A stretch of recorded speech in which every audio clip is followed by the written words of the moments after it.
magandang buhay po sa lahat mga ka-great. Tayo po ngayon ay mamimitas ng dragon fruit at nakahanda na po ating lalagyan.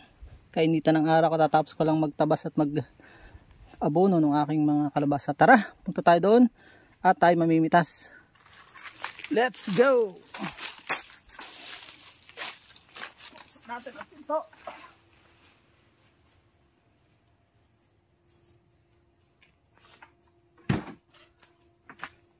At kuhanin ng camera dahil walang cameraman. So yan, tumunog ng kampana at alas 12 na yun. Nakita nyo may last batch. Pero ito ay unang bunga. Humabol natin nasa semento natin huling bunga. Yun yung mga pipitasin natin.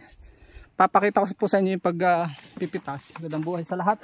Shoutout sa bago regal natin subscriber. So gamit lang po itong pruning scissor. Yan, oh. Ipopruning natin para hindi masaktan yung puno. At yun yung kukuhanin natin. Yung pinagbungahan yung gagamitin nating planting material sa sunod. Tara na, wala nang paligoy-ligoy. So masarap pamitas pag sarili mong tanim. So ito yung lalagyan natin. Aray, ingat-ingat lang kasi matinik ito. Unahin natin ito. Ito sa inyo, yan o. Pag ganyan lang po. Oop. Inipitas sa ilalim. Ibabaw. Para wala siyang damage. Good siya. Tignan sa ilalim. Ito din. Sarap pamitas. Ang benta po ito bukas.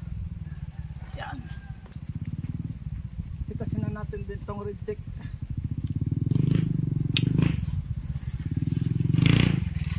So yan na.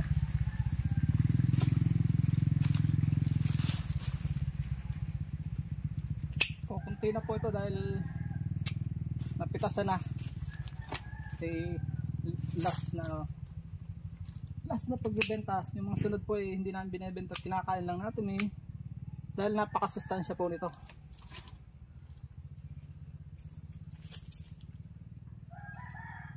Yung medyo alangan po ay kailangang itara para sa susunod itong mga ganito. Pwede na po ito.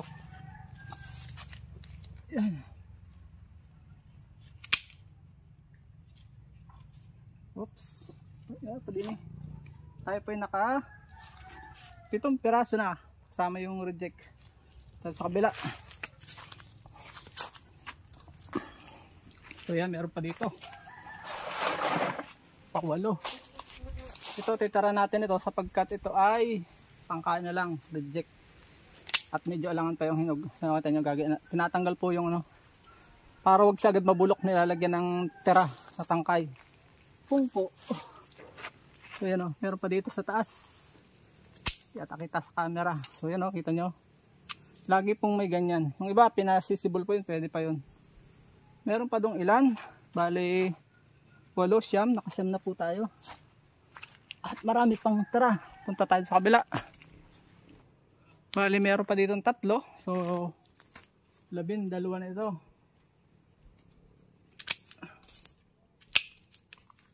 Kukuha lang tayo ng isang pangkain. At sa nanay ko, dito isa. 10, 9, 10, 11, 12. Hari pang isang malaki. Ito mabenta mga ganito. Ito, kakainin na lang ito. Malaki. Nasa ibabaw. Pwede pa yung nasa ilalim Dalawa.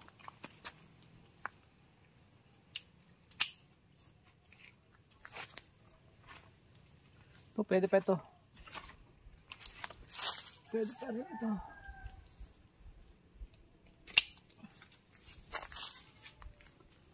Ayan Meron pa dong isa sa bago. Puntahan na rin natin. Bubukod na natin yung pangkain. Ito, ibabaw yung pangkain. Lahat ng pangkain nakabukod. Ito po yung unang harvest pa lang. At babawasan natin ang isa. Babawasan natin ang isa. Kasi kakainin na lang. Yan. Itong isa, nahandog natin sa Panginoon. Bibigyan natin kay Pastor sa isang araw. Dahil hindi pa siya hinog na hinog. Kailangan pahinugin natin ng hinog na hinog para masarap.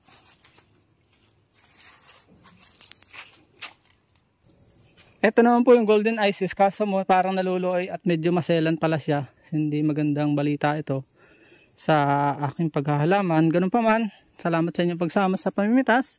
Naway nag-enjoy kayo at nakatuto sa kung paano mamitas ng dragon fruit.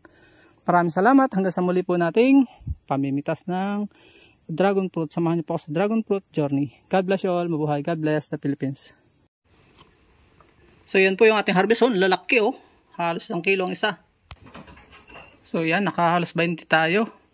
Sayang napabayaan kung hindi, dami sanang harvest. Hindi natutukan oh. Lalaki oh. Halos 1 kilo sa yan.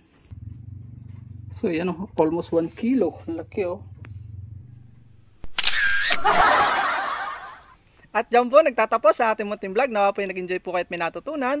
Kung bago pa lamang po kayo sa aming channel, ay huwag niyo pong kalimutan mag-subscribe at i-hit nyo na po yung bell para updated po kayo sakaling may bago po tayong upload. Na po, magkita-kits po tayo sa susunod nating mga video. God bless you all. Mabuhay. God bless the Philippines. Bye-bye po muna.